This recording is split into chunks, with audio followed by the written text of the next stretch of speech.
High ছোট্ট বন্ধুরা, তোমরা কেমন আছো? আজকে আমরা শিখব অ আ দিয়ে শব্দ গঠন। চলো তবে আগে বাড়ি।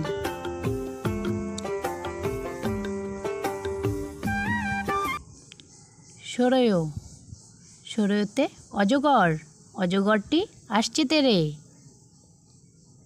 সরায়া, সরায়াতে আম, আমটি আমি খাবো পেরে। রস্যই, রস্যইতে ইঁদুর, ইঁদুর ছানা ভয়ে পালায়। দীর্ঘই, দীর্ঘইতে ঈগল, ঈগল পাখি পাছে ধরে। রস্যৌ, রস্যৌতে উট, উট চলেছে মুখটি তুলে। দীর্ঘৌ, দীর্ঘৌতে উষা, উষার আলোয় পড়তে চলি।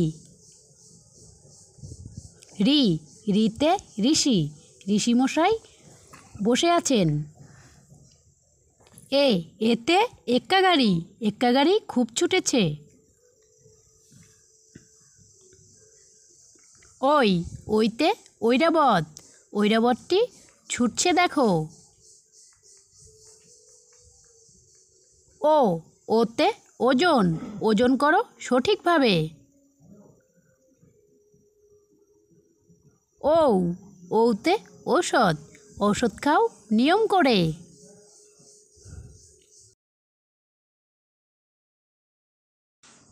আরও নতুন নতুন ভিডিও পাওয়ার জন্য চ্যানেলটিকে সাবস্ক্রাইব করে বেল বাটনে ক্লিক করে দিন।